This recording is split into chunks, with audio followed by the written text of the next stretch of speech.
niteraka resabe tokoa ary tsy atao teoranay hafa hatrany ampitan-dranomasina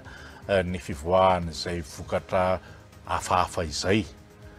Ekena fa ny mari-pamantarana ny CNI no voalaza fa nivoahan'le izy ary teo no nahatonga an'le resabe satria raha sehatra hafa nivoahan'le izy dia mety tsy dia nahataitra fa tao anatin'ilay antsoina hoe siny be na ny tranokalan'ny CNI mihitsy. Vatany avy hatrany aloha ny resaka fa ny CNI rehefa mamoaka vaovao na mamoaka zavatra tahaka ireny dia avoaka pahibe maso tahaka ireny zavatra novakiana pahibe maso nandeha tamin'ny fahitalavitra sy ny ozam-peo ireny ny andron'ny zoma. Zay aorinan'izay vao mivoaka ny any anatin'ireny tranokalam-pifandraisana ireny. Ity zavatra niseho ny sabotsy ity nefa dia avy dia tao anatin'ilay tranokalam-pifandraisana ary somary nanaitra maro. Ny zavatra niseho aloha avy dia vantanina ny resaka fa nisy nihiditra amin'ny alalana intsony hoe piratage zany tao anatin'ilay tranokala. Ny tsy maintsy hanomezana antoka ny rehetra dia ny antotam-baovao sy ny antotan-kevitra ny antotan-nisa base de données fiteny tao anatin'izany tranokala zany tsisy voakitika fa ilay sita maha fitaova panapariana azy na antsoina hoe outil de publication zay no nisiny famoahana n'iny tranga iny ary avy hatrany moa dia nandray fepetra ny tompon'andraikitra ny amin'ny fampiatona aloha ny fisokafan'ilay tranokala ary naneho fanambarana ihany koa ny amin'ny hoe inona no anton'ilay fampiatona dia tsinona akory fa noho izay fisinina olon-dratsy tafiditra tao anatin'ny fanehoana izay fitsimbadian'ny tarehimarika izay satria nambara zany tao anatin'izy io ary magaga ny teto Antananarivo renivohitra ihany no hoe nambara tao anatin'le izy ny an'ny kandida zay lola arana tao anatin'ny sambato azo lasa niena dia ny an'ny kandida larina faharoa no naka ny toeran'ny kandida nazon'ny larina voalohany ka zay endry zavatra zay zany tsara asiana fanamarina hoe inona marina moa le trangan-javatra. Avy dia hidirako ny toyany Ranaivoson satria akoatra ny fepetra momba izay hoe fampahafantarana zava-misy izay dia nisy ihany koa ny fanokafana avy hatrany ny fanadihadiana ary mazava ho azy fa tsy kilalaon-jazana sanatria sangisanga ny zavatra toy ireny fa tena aim-pirenena mihitsy satria niteraka sahavorovoro ary sanatria ny vava mety hiteraka korotana mihitsy raha toka olona marivo salosana ny malagasy teo amin'izay ako ny fisehoany zavatra ohatr'ireny nisy avy hatrany ny fanokafana ny antsoina hoe fanadihadiana sy fampitorana efa nisy moa any am-pelantanany manam-pahefana sahaza izany ny raharaha efa nisy ny fepetra izay niraisiny sy ny atao hoe ampahandingana atao anatin'ny fanadihadiana izay nataony efa somary nahitany hirika ihany nandraisan'izy ireo izany dingana izany. Ny tiako antanina Andriamatoa Soavandriamato tafika hoe manahoana zany zao ny andeha ataoko mialatsiny amin'ny teny français crédibilité an'le CNI mihitsy hoe azo eritreretina ve hoe anatina sitana sampandrara mpanjakana matanjaka be tahaka ny CNI no tafiditra olon-dratsy amin'le resaka piratage tsy azo nosoroana ve zany? Azo atao tokoa ny misoroka ary zay le antsoina hoe fiarovana na sécurisation ny fomba fiteny azy. Amin'ny maha-olon-dratsy azy koa dia tsika tsy afaka ny ilaza araka fomba fiteny malagasy hatramin'izay tsy kely lalana amin'ny ratsy. Heverinay fa izay toe-tsaina mamaofady zay na inona ezaka mety ho natao dia mety ho nitranga hatrany. Tsika tsy jery zavatra lavitra fa raha nitranga atao hoe isan'ny goavana teto ambonin'ny tany no hitodiantsika ny zava-nisy tany Etazonia tamin'ny faraika ambin'ny folon'ny volana septambra tamin'ny taona raika amby roa arivo ange izay nisiny ny asa fampiororona nampiaiky volana izao tontolo izao mihitsy hoe raha resaka fiarovana eo amin'ny lafin'ny firenena ny resahana zany hoe izany défense nationale zany dia ngamba isan'ny lolarana fakatahaka ny Amerikana nefa tratran'izay tranga zay everiko fa tsy hoe miala andraikitra ny CNI na hoe any fa ao anatin'ilay fanazava-tsaina ny amin'ny hoe ny ratsy kely lalana ary ny toyan'ny fanadihadiana moa no anambara amintsika hoe atraizakatraiza sinona ny tena ezaka ny tena endrika ny sehoany fa hatreto aloha nisaorana dia ny fananan'ny vahoaka atao hoe fahamatorana ka nandray izany tao anatin'ny fitoniana tsy nisy mihitsy atao hoe raha nieritreritra le olona nieritreritranao zavatra fa tsy nisy fisavorovorona mihitsy fa niteraka ihany aloha ny atao hoe fametraha-panontany na ny fifanontaniana tetsy terony amin'ny fa ino ty sinsisa indrindra teo amin'ny mpanara-baovao ankapobeny fa ho an'ny olotsotra le izy tsy hoe tsy ny raharaha ny olotsotra fa matoky ny amin'izay ezaka zay natao ny amin'izay dingana zay vita ny amin'izay fikatsahana hatrany ny fahamarinana eo amin'ny raharam-pifidianana raha iny teboka raha iny no sitsika resaka akoatran'le fitoriana nisy fepetra hafa ve noraisiny teo anivon'ny seni tao arin'iny trange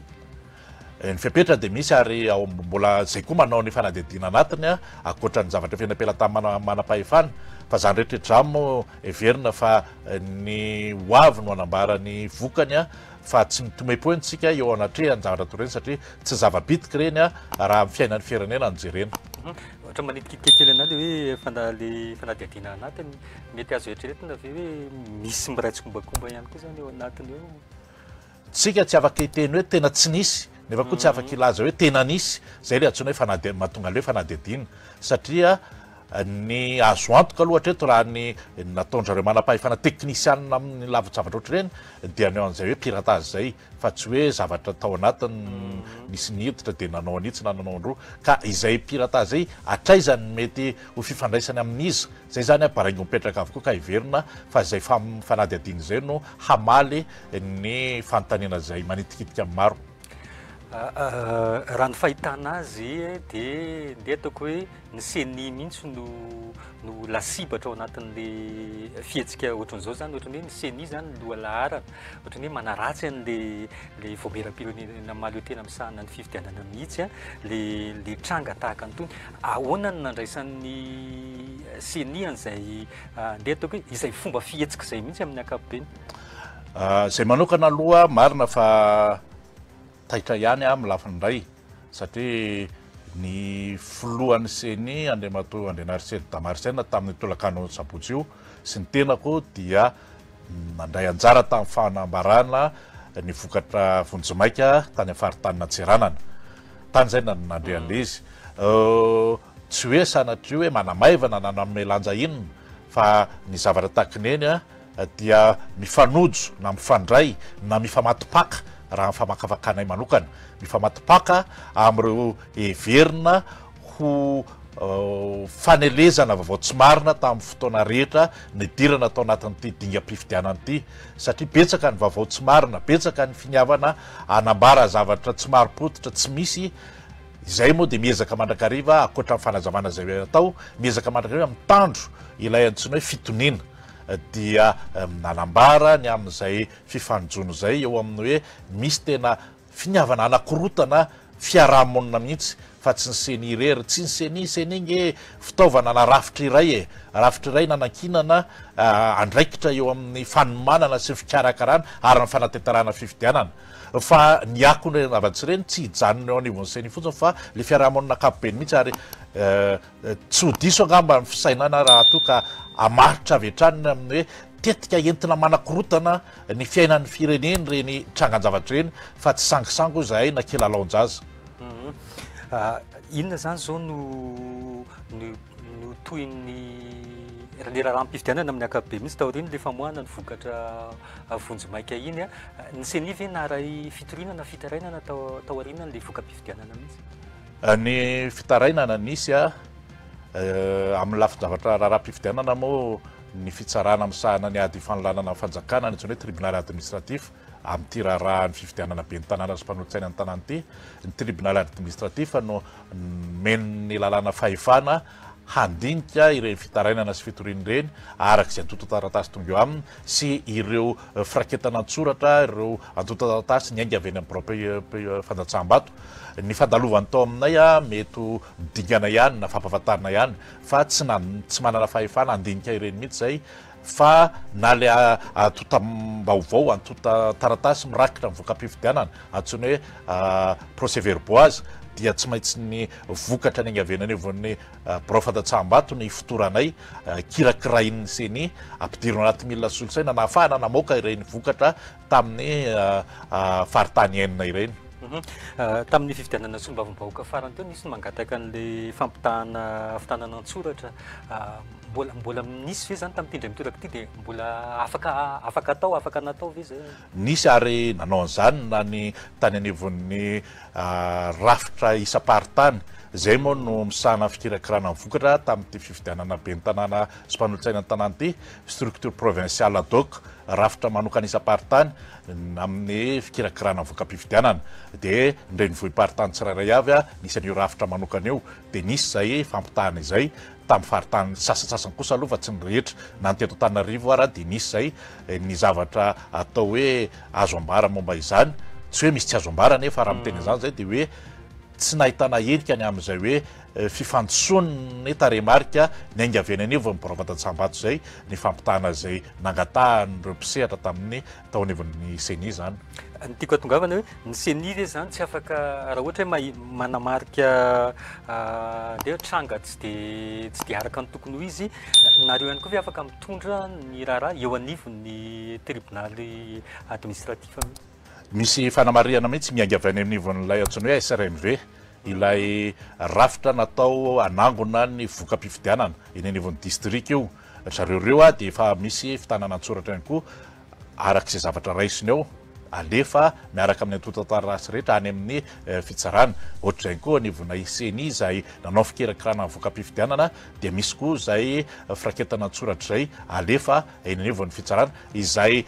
voarakitray tamin'ny fanapahan-kevitra izay na délibération zay nivakina isaky ny fotoana nanambarana iny hoe zao ny fandehany dia misy taratasy tovana voalohany zao ny votoatiny io taratasy tovana voalohany io misy taratasy tovana faharoa zao ny votoatiny dia reny alefa ny anivon'ny rafim-pitsarana avokoa. Ny dikan'izay mety mbola iova ny voka-pifidianana arakaraka le fitoriana arakaraka ny fitoriana marina zay ma hoe vokatra vonjomaika ny navoakana eto anivon'ny CENI fa ny elazana ihany koa hoe tsy maintsy miova sarotra ihany koa ny tena zay satria ny fitsarana masy madidy amin'ny ataony ny zavatra antenainay satria tsy nipetrapetrapoana reo mpiara-miasa rehetra tao anivon'ity rafitra manokana isam-paritany ity fa tena ny fofotra na andro na alina ary ireo tompon'andraikitra rehetra hatraminay teo anivon'ny boromahitra dia nanara-maso ifotony ara-bakiteny ny fikirakirana voka-pifidianana ary alohan'ny nandraisana fanapahan-kevitra ny alalany antsony hoe délibération dia jerena tamin'ny antsipria nisy ny famerenana famakina nisy ny fitsirihana mihitsy indray le antotataratasy raha nisy nampiaya everina fa tsy fanalavitra mba tsy tenena hoe iny zavatra navoakana iny no avoakan'ny fitsarana tsy fanalavitra amin'ny zavatra navoakan'ny CENI tamin'ireo rafitra isam-paritany reo no tokony voaka ny anivon'ny fitsarana satria nisy zay fandinihana tamin'ny antsipiriany ny vokatra avy eny anivon'ny boravatan-tsambato zay. Dikan'izay ve Soavandriamatafika aty amin'ny anjara andraikitry ny CENI ny lamina ve zany tamin'ny ankapobeny le fifidianana tamin'ity indray mitoraka ty amin'ny ankapobeny ozy ianao milamina ve dia mamaly avy hatrany hoe nilamina tamin'ny ankapobeny matotsika amin'ny teny hoe amin'ny ankapobeny dia misy zany le tranga manokana ho an'ny mpahay lalàna moa dia misy le antsoina hoe l'exception confirme la règle zany hoe ny tranga manokana manamafy ny fahatombanana zany eo amin'ny zavatra ankapobeny raha raisitsika fotsiny teto Antananarivo renivohitra zay nahabe resaka ny zava-nisy teny Alala Mahitsy na ny teny Ampefiloha-Ambodorano ve na ny teny Anosy be no ilazana fa tena tsy misy andraisana azy mihitsy le voka-pifidianana na le fizotra ny fifidianana tao Antananarivo renivohitra tsia dia raha tsika mahita amin'izany fa na mifanontany anivon'ny fiarahamonina ary tsika dia mifanohatra amin'izay mety ho hevitra avoakan'ny mpisehatra sasany eo amin'ny lafin'ny politika ny zavatra resahany anivon'ny fiarahamonina raha indra raha-pifidianana iny no asitsika resaka. Zay indrindra mantsy tsy hoe matetika moa zany fa natao alohan'ny fifidianana aza na andro fifidianana natao aorianan'ny fifidianana dia voaresaka foana indrindra moa amin'le mpanohatra moa tena mivoy azy hoe io indray ny CENI fa angalabato io indray ny CENI fa ampiakatra ny kandida manohana ny fitondram-panjakana asa ianao anazava hoe atraizany tsy mampitombona an'izay fiheverana zay. Io alabato io moa dia voambolana fampiasa izy io isaky ny raharaham-pifidianana mitovy amin'ilay fomba fitentsika malagasy hoe tsy maty raha tsy tratry mosavy zany hoe ny fomba fiteny moa zany hoe raha misy olona anankiray maty de everina mandrakariva nisy namsavy fa tsy maty hoe tonga ny andro ny sisisy de mitovitovy am'izay ihany koa ndra raha mpifidianana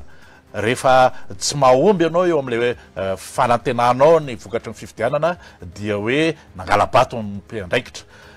tsy azo adonoina raha ho anatananarivo manokana ary manerana ny nosy dia misy ireo rafitra izay napetraka ikaraka hitantana ny borofandatsaham-bato de ao anatin'io rafitra io reo le atao hoe mpikambana borofandatsaham-bato ao anatin'ireo borofandatsaham-bato reo dia misy ihany koa ny olona natao anara-maso zany hoe solitenany mpifaninana reo le antsony hoe délégué dia ny zavatra rehetra mitranga mandritry ny andro mpifidianana iny dia azon'ireo solitenany mpifaninan'ireo raketina antsoratra ao anatin'ilay taratasy firaketina antsoratra sony hoe procès verbal avokoa rehefa iverana fa zay no ampanjakana ny mangarahara de soratanao avokoa tsy misy afaka mandidy manapaka an'izay zavatra miseho fa jereva zavatra mampiayana fanamarina tiana hosoritana de soratanao ny zavatra natao za manokana mampia nanalamanga tamin'ny andro mpifidianana iny ary afaka mijoro vavolombelona zany ireo solom-bava-mbahoaka avy amin'ny antoko-panohatra rehefa misy tranga mipetra miseho eny anivon'ny borofandatsaham-bato de miantso mivatana ty amin'ny tenao ary de avy hatrany miantso mivatana am'izay tompona ndraikitra borofandatsaham-bato hoe inona tsara le fisehoan'le izy ataovy zay fomba tsy sinny fifanonlanana na fifamalina fifanazavana fa zay ampizotra azy eo ampilaminana raha misy tranga zavatra ohatr aza de mitsingoloana loatra fa zay ampilamina azy no ezahantsika trangan-javatra ohatr' zay no miseho ary everiko fa zay nanaovana fanelanelanana tam'izay endri-javatra zay dia tsy nisy olana avokoa avy eo tao anatin'ireo toeram-pifidianana vitsivitsy teto andrenivohitra zay niseho natao hoe savorovoro de tonga am'ilay fiteniny hoe savorovoro kilatona satria nisy hatrany ny fandraisana fepetra ary teo ihany koa moa ny fiantsona ny mpitandro filaminana ka nidiran'izy ireo antsehatra eo amin'ny fifihezana ny toedrara satria saika nisy korotana moa tamin'ny toerana anankiray dia renydrehetreny zany tsy afahantsika milaza kosa nefa fa hoe ny akapoben'ny raharaha de tsisy nandeha am'izay loanina ary manaporofo zany ny fahafahapony ny mpisehatra politika tamin'ny akapobeny ihany koa araky ny teniko teo hoe misy ihany lay milaza hoe nisy an'izao fa amin'ny akapobeny zava-mahavariana nge de zao hoe rehefa mandresy amin'ny toerana maromaro ny sasany dia ny seniny naomby fa rehefa tsy mahomby izy amin'ny toerana vitsivitsy ny seniny tena fotaka ka zany rehetrrehetra zany mila fifanabiazana maritra ny rafitry ny seni raha teo mbola ifandroritana le izy hoe ahoana marina ilaina aveo tsy ilaina misy hevitra mbola mivoian'zany ka izahay tsy hoe miaro tena na hoe fa mitondra fanazavana mba hahafahan'ny olo-pirenena mahatsapany amin'ny hoe inona sy inona avy tokoa moa zany ny tena andraikitra raha toka mitranga ny ohatranitsy inona ny tena fanapahan-kevitra na fipetra raisana raha ohatra ka miseho ny ohatranitsy zany zany no fanampina fanazavana entana niteraka resabe le fangalanany ordonnance fanapahan-kevitra no raisina teo anivon'ny senimo iny hoe inony ohatrany hoe fitaovana anankiray zany nentina nampandresena ihany koa ny candidat manohana ny fitondram-panjakana Soavandriamasinta ordonnance zany hoe hoan'ny olona tsy de naraka loatra ny raharaha ny ordonnance de didy avoaka ny fitsarana ahafahan'ny olona iray miroso amin'ny dingana ray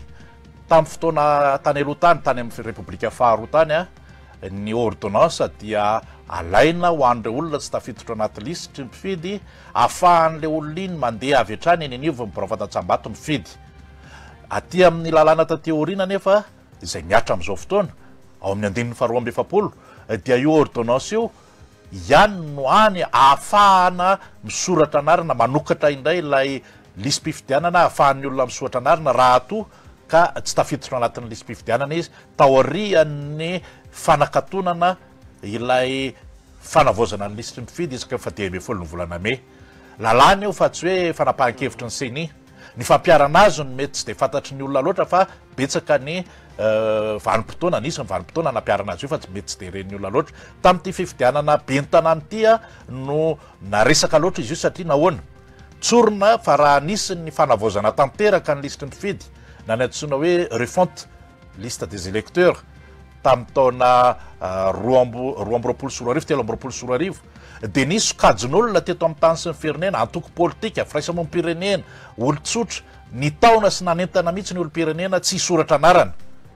de vokatr'izay ny raha antsika nahita fa rehefa nyfaranana ny listry ny mpifidy dia namoaka ny taremarika ny seny de ny teto Antananarivo ny voalohany ambany indrindra ny isan'ny olona voasoratra anarana tsy fantatra reny olona nanentany reny fa atsoatsy mety ilaina ihany le listry ny mpifidy satria rehefa iroso eo amin'ny fifidianantsika na fifidiana filoam-pirenena io na fifidianana solom-bavambahoaka io na fifidianana eny ivon'ny commune na ny tanàna dia tsy maintsy voasoratra anarana no anatin'ny listry ny mpifidy ianao vao afaka mirotsaka fa tsy hoe olona tsy voasoratra de hirotsaka zay no nahatonga tamin'ny misy fipetra sasatsasany hoe raha avy any ampitan-dranomasina ianao de mipetraka mandritra ny volana enina eto tanindrazana aloha vao isan'ny olo-pirenena afaka fidiana ka tamin'ity fifidianana be ny tanàna ity betsaka le olona nieritreritra hoe te hirotsaka ho fidiana kanefa toa tsy ao anaty listra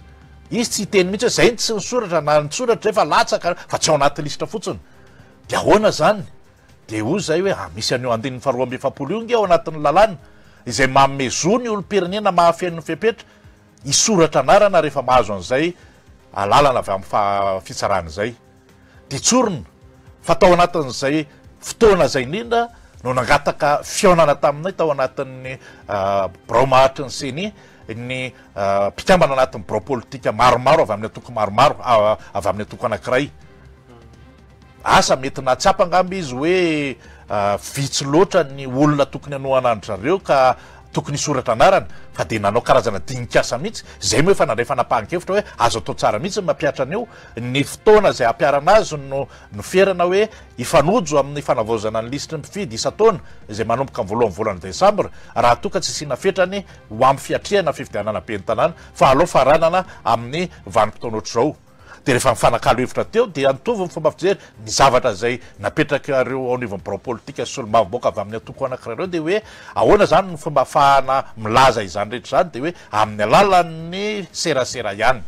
ary de nampiatra an'izany ny rehetra ny fifanentanana de veriko fa tsy voararany lalàna ny manentana hoe ho anareo zay mbola tsy nisoratra misy an'ity andininy faharoa amby efapolo ty ahazonareo isitrahana raha toka mahafen'ny fipetra rehefa tsy voararany lalàna de nisy ny nanao izany ary za mino fa eo antoko politika tonga tao amina io de nanentana tokoa ny pomba sy ny olona iveriny fa tokony hiara-dia aminy rehefa tonga ty amin'ny vanim-potoanana tenatenany dia nisy karazana fangatahana any amin'ny faritra kosa izy io satria any amin'ny faritra sasany moa misy hatramin'ny telopolo efapolo kilometatra miala eo amin'ny fokotany zay misy azy vao misy ny toeram-pitsarana de hoe azo atao ve ny mandrindra ary na io antoko politika io ara de nametraka an'izay koa azo atao ve ny mandrindra amin'ny fomba fiasa hoe le fangatahana ataon'le olo-pirenena mba zay solo-tenandro zareo anavitin'le fokotany mandeha maka tsisy olana mihitsy zany ohatrany mifanohatra am'izay koa de marina hoe raha olona anankiray tsy voasoratra ny fianakaviany ray manontolo afaka mifanotrana manatitra an'iny eny anivon'ny fitsarana zay koa zany de tsy raharany lalàna de tateorina betsaka le olona zay tratra orina moa araka ny atao hoe fahazaran-dratsy anga ho atsika ny hoe miandro farana de nilahatra teo amin'ny siny moa ny akamaroan'izy ireo misy filarina mihitsy satria katokatoka ny farany volana novambra taty de nisy ny fandaminana natao hoe mba tsy ho avy amina rafitra politika ilay fandaminana avy any anivon'ny fokotany de aloha le fokotany mihitsy amin'ny mahatompona andraikitra mahalala ny olona ao anivon'ny fokotany azy no ifanometanana am'ireo olona tsy tafiditra anaty listra ireo zay no fandihany ny raharaha iny de le antotanisa izay mivoaka dia nyainga avy am'ireny isan-karazany reny ary didim-pitsarana io zay ny tokony mare atsika didim-pitsarana zany ordonnance zany raha misy fanakanana hoentina amin'ny didim-pitsarana de raha pitsarana ihany koa no entina manakena azy na manafona azy annulation io ny fomba fitenenana na ihany koa izay fipetra iverina fa tokony mifandraika zay ary zay no nanentananay nandritry ny andro mpifidianana nisy ny fisakanana ny olona nitondra ordonnance mantsy hoe tsy mahazo mifidy de nanome toromarika zay ho an'ny tompona raiky birao fandatsambato hoe raha feno ny fipetra zany hoe voasoratra anatin'ny lisy ny mifidy le anaran'le olona ary voapirofo ny kara-panondrony eny aminy farakoto io tokoa iorakoto atao anatin'ny lista io dia aza sakanana izy fa alao izy anatanteraka ny didiny fa raha misy fanamariana eritreretina ho ataon'ny solotena ny kandidana ny délégué na dia malalaka fanoratana an'izany eo anevon'ny procès verbal na ihany koa mitondra ny raharaha mivantana eny anaovan'ny fitsarana ty rakoto ty dia ohatry zao sotro zao ka dia hoentina eto anevon'ny fitsarana ny raharaha momba izay zany no fanazavana azo entina amin'ny orarahana ordonnance io tsy nampiasa karaha-pifidianana angamo nampiasa karaha-pifidianana fa karaha-pifidianana tsy misy sary fa miafahana manam-pirofo ny hoe rakotokoty voasoratra anaty lisy-pifidianana sy anatin'ny karaha-pifidianana ty dia ny karaha-mpanondrom-pirenena ihany na ny taratasy fahazona mamily fiarakodia permis de conduire ho ny lalàna na ny passeport ny ohatran'ny hoe somary betsaka ihany le ordonnance tamin'ity indray mitoraka ty tsy midika ho fahalemena amin'le fikarakarana senian'le lisy-pifidianana ifotony mihitsy ve zay fahabetsahan'le ordonnance zay hoe nisy latsaka le olona atao anatina lisy-pifidianana tamina fotoana tokony nandrafetana azy akoatran'le niteneninao teo hoe nampirisihana ny olona tsy andeha hisoratra anarany le hoe fahalemena na tsy fahalemena everiko fa ny foto-kevin-dehibe zay niainganay tao anivon'ny seni tamin'ireny fotoana fanavaozana ny lisy-pifidy reny na ny fanavaozana tanteraka refont eo na ny fanavaozana isa-taona ilay antsony hoe révision annuelle io dia hoe raha iombonana ny fanentanana ny olo-pirenena ho amin'ny fisoratana anarana dia nanao ny azy koa ny firaisamonim-pirenena nanao ny azy ny antoko politika zany hoe nisy ny nanentana hisoratra anarana fa nisy koa ny nanentana tsy hisoratra anarana dia everiko fa samy tompona andraikitra amin'izay vokatra le izy fa tsy ny seni ihany no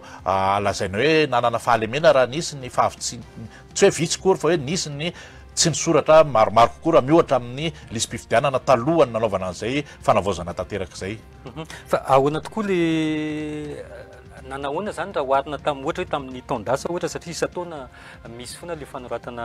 fanavaozana ny lisy-pifidianana nanahoana ny tamin'ity indray mitoraka ty raha oharina zany tamin'ny taondasa indray mitoraka oviana tamin'ity taona aty zany tamin'ny nampiasaintsika teo io misy fitombony le izy misy fitombony satria lalànany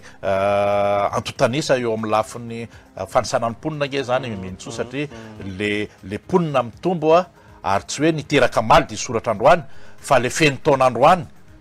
no mampitombo an'le isan'le mpifidy dia nisy zay nisy atotanisa any fa tsy atao am-pelatanana moa ny taremarika momba izany fa nisy atotanisa mihitsy nanambarana tamin'ny fomba ofisialy zao mivokatra ny fanavaozana isa-taona lisy ny mpifidy tamin'ity taona 424 ty zao izy raha miohatra tamin'ny famaranana fanavaozana tamin'ny taona 324 dia misy hatrany ny atotanisa sy ny antsona hoe firaketana ny tahiry ahafahana mampitahany zany rehetrarehetra zany fa mbola misy foana le hoe doublon sy ny sisa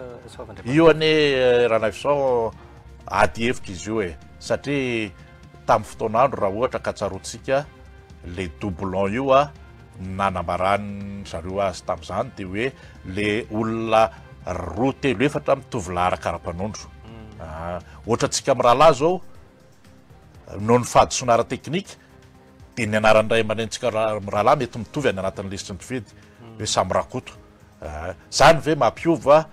ny vatorotsaka ranafisambintsosy ny Andriamaritavyka Soava tsy mampiova mihitsy fa ny azony anomezana antsona hoe antoka kosa aloha tamin'ny fotoana trena zay nandraisanay anjara tamin'ny fikarakarana ny lisy-pifidianana ny fanavaozana tanteraka hoe refont io na ny fanavaozana isa-taona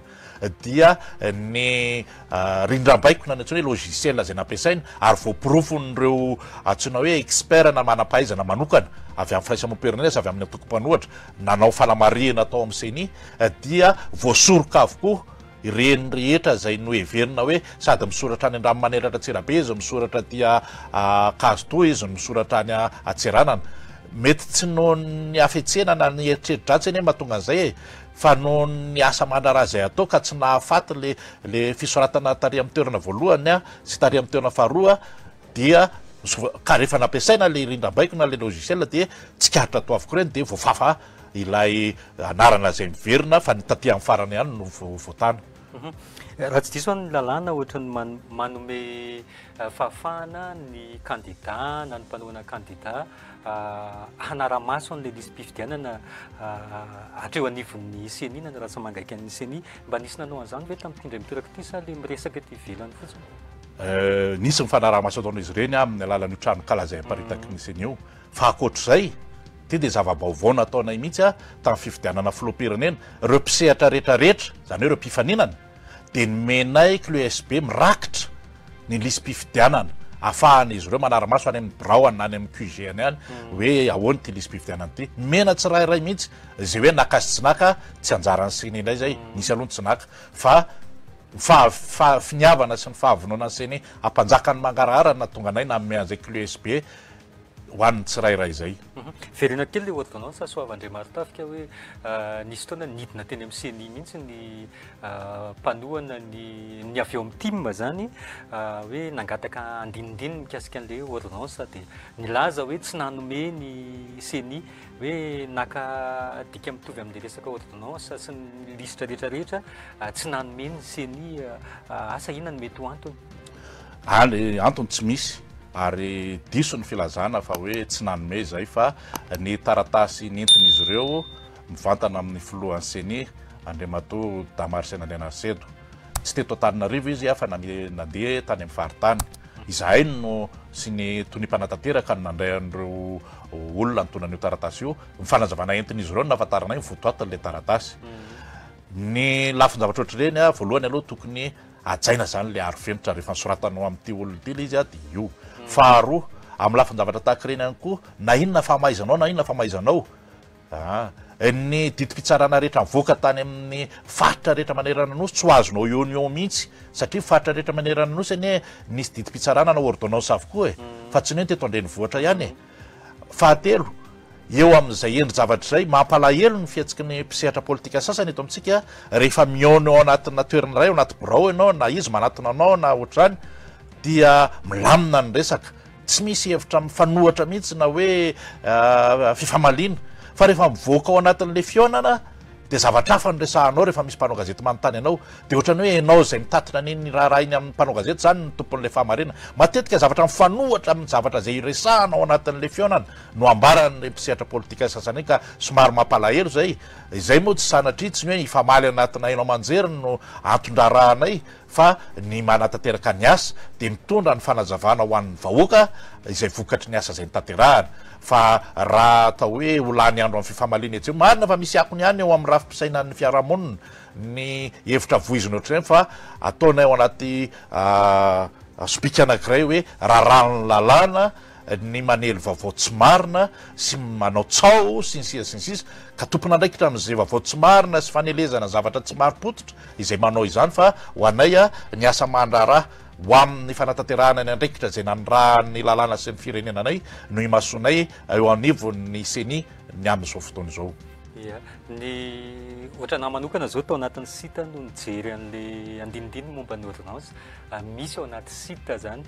fa ny amin'izao fotsiny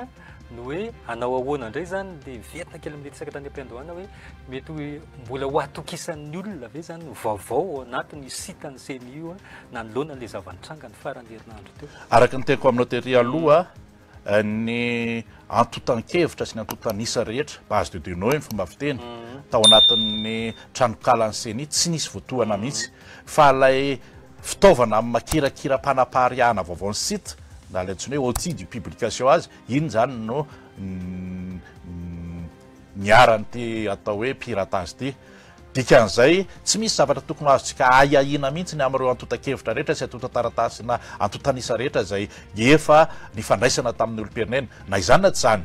ohatra zao miresaka lisym-pifidiana antsika ao anatin'ny vanim-potoana fanavozana ny lisitry ny mpifidy-kotsika zao nanomboka tamin'ny voalohan'ny volana desambra everina fa rariny sitsiny na efa hitanao tao aza ny anaranao tamin'ny fanavozana tanteraka tamin'ny refonte na efa hitanao tao aza ny anaranao tamin'ny atao hoe fanavozana isa-taona tamin'ny tateorina na mbola hitanao azy izy taminao nanatanteraka amin'ny fifidianana iny tsara ihany manamarina izany amin'izao fanavozana isa-taona zao everina fa rariny sitsiny zany satria nitrangan-javatra ohatr'ireny de ilaina mba ho mari-pototra hatrany ary teny famerimberiko mandrakariva hatramin'ny fotoana nionana tamin'ny filoam-piangonana eo nivon'ny FFK many amin'ny hoe na i Jesosy aza nanao ny lisym-pifidianana eo aza mianona fotsiny any anaty salon na any anaty birao na any anaty fahitalavitra sy ny radio manambara ny ahiahanao fa ifotory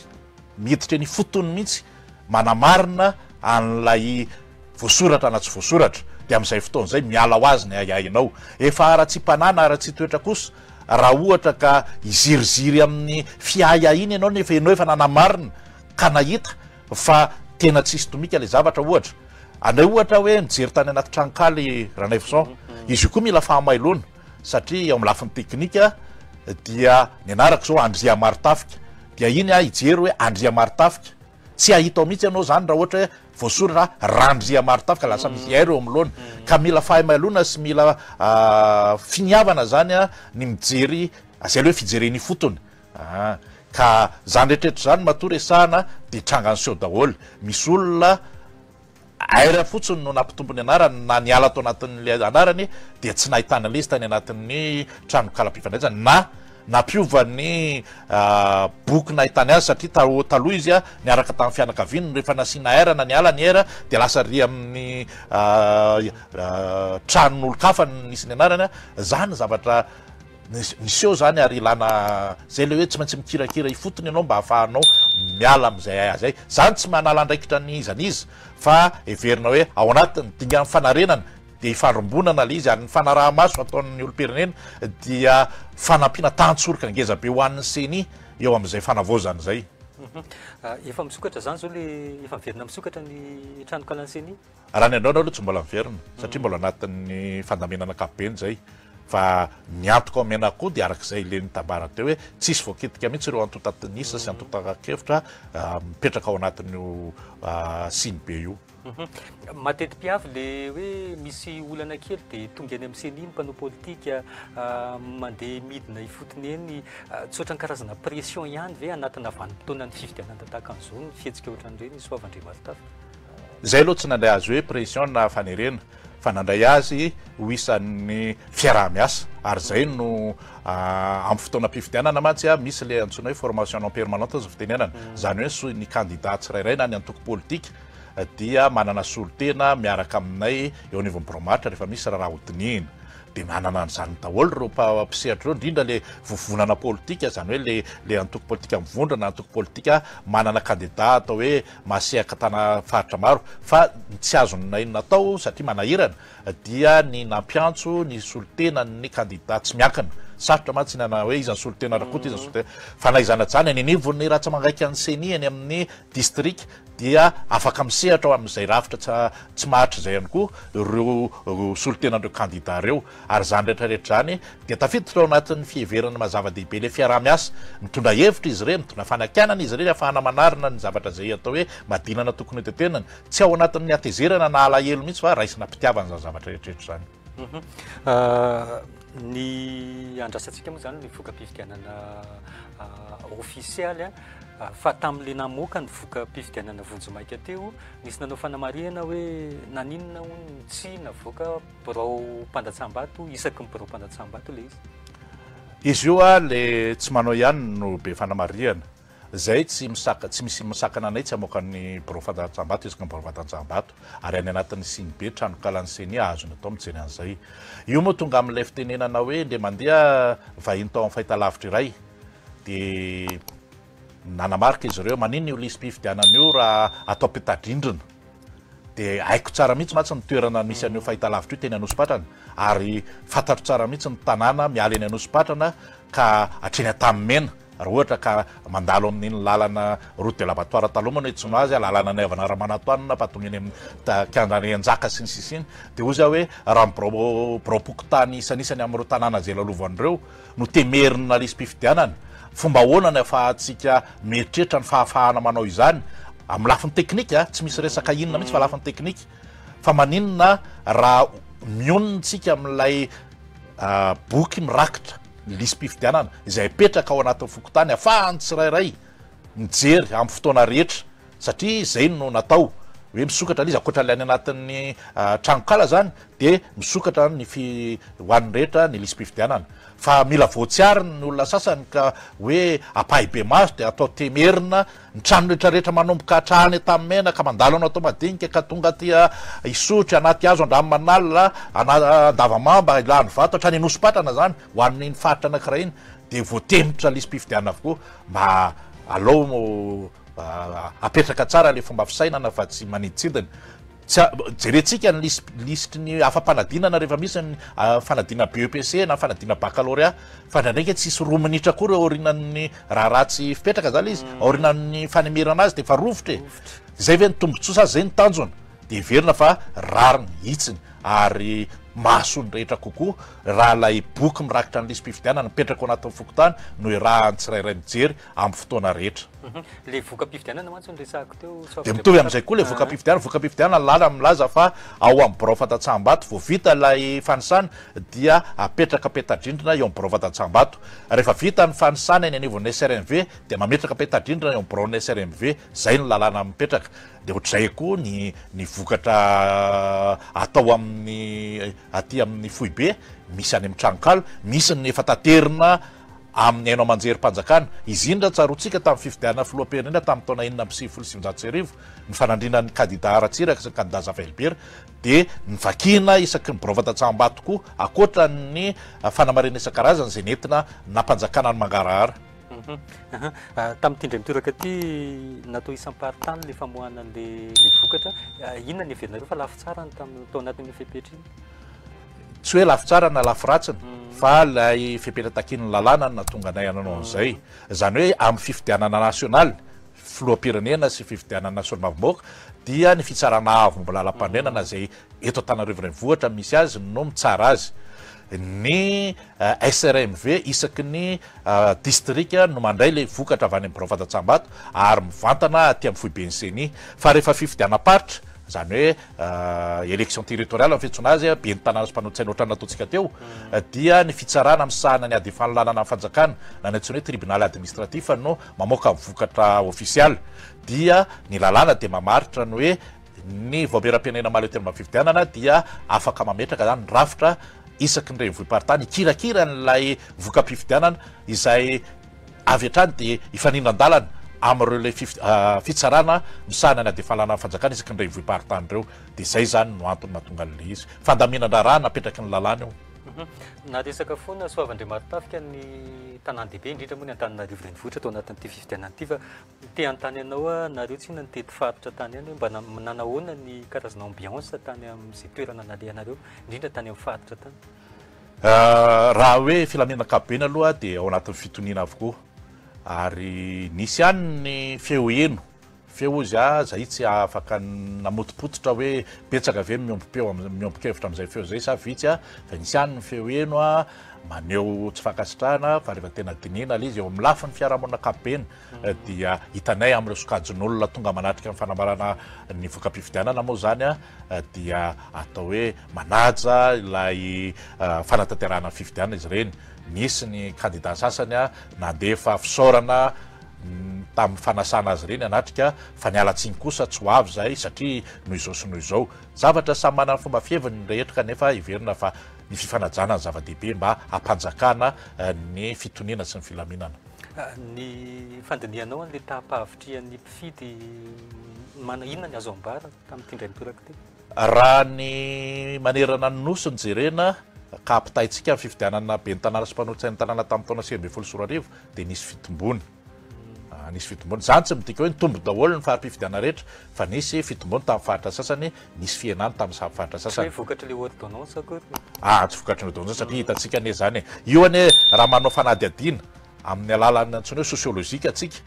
dia mahafantatra tsara mihitsy ny toe-tsainana ny rafim-pisainan'ny olona olo-pirenena ao anatina faritra anankiray fanela voadorirana ohatran'ny olona ao anatin'ny fianakaviana ankonana ray eo matetika ny olona ao anatin'ny ankonana ray mitovy foronana izy andaotsika nohatra andaotsika omba andao ianina no iarahantsika mifidy mitovitovy am'izay de rahantsika mijereo raha ohatra ka hijeryntsika ohatra hoe eto tamena de misy koa fokotany tamena fanela voadorinana mitovitovy le etsika lay rafim-pisainan'ny olona mibaiko azy amin'ny zavatra zay ataony iara ifidy ve iara tsy ifidy ve raha ifidy iza no ironana sisisinsisa zany tsy midika hoe zato isan-jato fa misy foronana iombonana indraindray de ohatrany any koa amin'ny akapobeny mihitsy hitahitanao hoe rehefa fifidianana ohatran'inona bebe kokoa no mandatsabato ho an'ny faritra ambony raha ho an'le eto Antananarivo rehefa fifidianana ohatran'iza bebe kokoa ny any amin'ny faritra iva ary iza matetika fidin'ny faritra zany zavatra ao anatin'ny fanadihadiana sosiolozika ho ny fomba fitenenana ka reny rehetrarehetra reny tsy ataontsika mahagaga fa ny azo mpangona ahoana satria antotanisany resahana dia mitombo ny isan'ny olona mifidy raha miohatra ny tamin'ny taona 2014 ny fifidianana be ny tanàna azo mpanolotsaina ny tanàna. Miresaka an'izay ihany amin'izao fotoana izao tsika zany tafiditra tanteraka anatin'le fanavozana indray ny lisy fifidianana efa nisokatra ny teneninao teo. Fifidianana manaraka mbola tsy fantatra hoe roviana na roviana indray no misy fifidianana. Inona zany ny karazana fanentana nataon'ny Soavandriamary Tafika ho an'ireo olona zany zay tokony hoe hiditra ao anatin'le lisy fifidianana vaovao io? Eka tamin'ny fotoana teo aloha leo tiako tenena amin'ny teo aloha tamin'ity volan'ity dia efa nisy fanentana nataon'ny filohan'ny seny moa zany zay tsindrin'ny tena amin'izao fotoana ny amin'ny hoe entanina ny rehetra ho an'izay tsy voasoratra indray tao anatin'ny lisy mifidy hatramin'izay ka hatramin'izao mba hanana finiavana hanatona ny borao-pokotany ary any misy an'ilay takelaka ahafahana misoatra anarana hidirana anaty lisy mifidy entanina tsy andry farany le fiandrasana farany moa misy dingana moa izy io fandaminana rahana hoe any amin'ny volana tapatapaky ny volana febroary any dia misy ilay tsona hoe famaranana vonjomaika fermeture provisoire ahafahana manao jeritodika sy mampiditra anaty mila solosaina ireo misoratra rehetra dia mitoy ihany izy io fa any amin'ny fadimy ny volana meny tena famarana tanteraka zay fanavozan'izay dia heverinay fa tsy andry an'izany hoe fadimy ny volana me zany na nitapaky ny volana febroary fa teny zao farapara amin'ny volana desambra na vitavita fety amin'ny fidirantsika amin'ny volana janoary io dia efa anamarina zay anaran'izay sy soratra raha toa ka tsy tafiditra antsika satria ilaitsika foana io ary tsy dia atao hoe fatiantoka lehibe ny fandehanana manatantera zay ny amin'ny fokotany zay misy zay toerana ahafahana misoratra zay. Anararoatra kely Soavandriamary Tafika momba le fikarakarana ny fifidianana mihitsy ny resaka arabola ny tiako notenenina hoe tsy nanana olana mihitsy ve ny seny hita amin'ny tindray mitoraka ty ampy ve ny tetibola? Ny tetibola dia ampy ary hitantsika soritra fa ny kojakoja rehetra zay takin'ny raharaham-pifidianana dia tonga ara-potoana avokoa na ny bilita-pifidianana zany ny ara-potoana azy atao hoe tonga aloha na ireo taratasy saropadina hoe imprimé sensible reny moa samy niaraka tany Afrika Atsimo nanontana azy na ny rano mainty tsy maty vonoana izay fampiasa amin'ny raharaham-pifidianana na ireo kojakoja isan-karazany na ny penina sy ny sisa dia ara-potoana avokoa no natongavany teny amin'ny sehatra zay nanapariahana azy hatrany amin'ny Borovato-Tsambato midika zany fa ny nentinanana azy reny dia nilamina ihany koa zany hoe vola zany ary tsy diso angamba manamafy ny tenin'ny filohan'ny seny mampitondra tenany amin'ny fakasitrahana ny fitondram-panjakana satria ny fitondram-panjakana no nampindramy vahoaka ny fahefana hitatana ny volan'ny vahoaka ary volam-bahoaka io no entina manatanteraka ny raharaham-bahoaka ka iray amin'ireny ny raharaham-pifidianana tahaka izao dia iverinay fa matototosa ilay fifidianana dia noho ny fahafenony nentinanana azy ary tsy nananantsika atao hoe mpiara-miombonatoka nisy ihany nisy ny ohatra hoe le fanatanterahana ny fanotanany bilita sy ny atotataritasy saropady tany Afrika Atsimo dia nisy ampahany tamin'ireo solotena nandeha tany teknisianina no zareo tao anatin'ny PNUD no nandray ny sarandalana izy ireo azo ambara hoe fandraisana anjara zany tahatsoroka tsy maninona zany ary tsy fiakinan-dony dikan'izany fa anjarantsika mpikamana antsika ao anatin'ny firenena mpikamana fa amin'ny zava-dehibe dia hoe ilay vahoaka malagasy tompom-bola dia afaka nianoka tanteraka tao anatin'ny fanatanterahana le fifidianana tamin'ny alalan'le volam-bahoaka. Resahana betsaka matetika mantsy Soavandriamary Tafika hoe tsy mahaleo tena akory le seny manaraka baiko ny fitondram-panjakana fohy be aiza ho aiza ny ndeha ataoko hoe ny hitantanana zay fomba fijery zay Soavandriamary Tafika satria isika zao ny teny teo hoe ny ampahany betsaka tamin'ny vola zany dia volam-panjakana dia ahoana tsisy pression ve tsisy toromarika ve tsisy ninona ve inona zany ny condition na ny fipetrapetraky ny le mpandohan'le vola mihitsy ao anatin'le fifidianana tsisy fipetraka satria misy ny dinikasy fanaovana amin'ny fotoana andrafetana ny tetibolam-panjakana nge ireo rafim-panjakana rehetra dia samy manolotra ny hoe tia ny tetikasanay mandritra ity taona ho avy ity dia voasoratra ao zao hoe misy fifidianana indromy ataona na anankiray amin'ity taona tao-piasany ity dia zao ny sorabola takiny zay reto kosa amin'ny fandaniana andavanandro amin'ny hoe budget de fonctionnement fomba fiteny azy dia reny no idikevitra any misehatra zay idikevitra azy dia rehefa samy resy lahatra dia hoentiny eo anatrehany solombavam-bahoaka ny tompon'andraikitra ara-panjakana araka ny teneniko teo a nampindraminy vahoaka fahefana hitatana an'le vola fa ny mandidy manapaka dia ny solombavam-bahoaka ka rehefa ny solombavam-bahoaka no milaza hoe anatanteraka fifidiana antsika efa nekena io sorabolany meniseny io amin'ny fifidiana be ny tanàna sy mpanolo-tsaina ny tanàna dia zay no tsy maintsy ajainy ny tompon'andraikitra ara-panjakana zay nampindraminy vahoaka amin'ny fahefana hitatana an'le vola ka zay mieritreritra fa zay rindran-daminy zay dia mipetraka fa tsy hoe misy baiko ny fiaraha-miasa dia tsy azon'izaniza sakanana satria raha izy koa ohatra hoe ny seni tsy manana fahefana hibaiko mpitandro filaminana fa tsy maintsy mpitandro filaminan'ny firenena na io zandarina miaramila na polisy reo ihany ny tsy maintsy ampiasaina eo amin'ny fitandronan'ny filaminana hatramin'ny fitaterana an'ireny entana tonga teny amin'ny birao fantatsambato reny nge nisy mpitandro filaminana na hatreny amin'ny fokotany intsony hoe carte mobile aza na hetsika torak'izany ihany koa ny trano iasana ny seni tsy mbola trano anakorona mety Madagasikara no hoe trano an'ny seni manokana fa mbola trano mpanjakana avokoa no iasana tsy midiky zany hoe baikon'ny fanjakana ny seni satria mihinana ny tranony na baikon'ny fanjakana ny seni satria mampiasa ny tafika na ny polisy na ny zandary tsy zay le izy fa ny fiaraha-miasa dia zava-dehibe loatra ohatrany hoe ny seni dia miasa amin'ny alalan'ny volam-bahoaka tatany ny mpitondra fanjakana dia zany rehetrarehetra zany ao anatin'ny fahaiza mitatana sy ny fahaiza mandrindra no mampivoaka n'le asa dia le asa mivoaka no irahana mijery rehefa aveo hoe atraizany fahombiazany na atraizany no tsy fahombiazany inona ny antony tsy nampahomby tsy ampy ve le vola sa cliolio ve le mpitatana sa ny teknisianina ve maninona zany rehetrarehetra zany ao anatin'ny fiaraha-mandinika daholo tsy misy mihitsy a baiko ary afaka miteny an'izany ny tenako zay le endriky le fahaleovan-tena ny seni ary zay mantsy nitabatabain'ny sokajin'olona sasany hoe tokony esony na le na le hoe fahaleovan-tena tsia ny firafitry ny seni dia efa ahitana taratra izay fahaleovan-tena zay fa tsy mirona indray mandeha fotsiny reo olona sivy mirala azy mikamanao samy nanana ny loharan'ny puirana avy zay sy ny fifandanjana any avy amin'ny firaisamam-pirenena raha manatombony izy raha miohatra amin'ny avy amina rafi-panjakana hafa ny lalàna amin'ny fe sy mampanagana ny seni dia efa miantoka izay fahaleovan-tena zay ny fomba fiasa kapobeny dia mametraka izay fahaleovan-tena zay ho zava-dehibe hatrany ary sahanaina milaza satria mino zay fa misy amin'ireo sokajin'olo aminareo manam-pifandraisana amin'ny rehetra any na hatrany amin'ny antoko politika na hatrany amin'ny firaisamam-pirenena dia afaka manambara zay mandaingy any tsy fantatro na mety misy sahandaingy hoe zay eo ange kazona zay eo zao fa za dia afaka milaza na inona mety filazana momba dia afaka milaza fa tsy misy baiko na avy amin'iza na avy amin'iza akoatran'izay voafaritry ny lalàna tia ny hiraka mpanaovina anareo dia ino ny tanterahanay resaka lalàna ianao Soavandriamartafika misy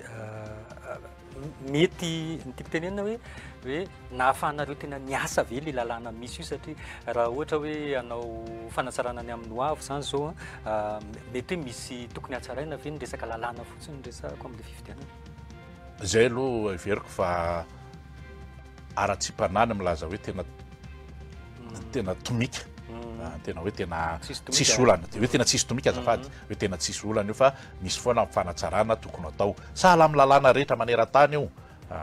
ary arakaraka mivanim-potoana ny tokony hanavaozana mandrakariva ny lalàna misy maneran-tany koa zany fa tsy hoe eto amintsika ihany mila voatsiarika hoe isaky ny 5 taona dia tsy maintsy manao an'izao na isaky ny isa-taona dia tsy maintsy fa eran-tany ny lalàna dia natao avaozana matoa asina ny anteny meram-pirenena mpanao lalàna dia natao hanao ny lalàna izy zany ka rehefa iverin'ny mpanao lalàna fa efa tsy fotoana an'izao ntsony ty zavatra ty tokony atsaraina ohatrao na ty tokony vana ohatrao dia atao zany iveriko fa tsy misy olana mihitsy ny amin'izany fa miankina amin'ny finiavany tsirairay io ary aza donoina fa ny lalàna koa mamahritra ny amin'io izy mana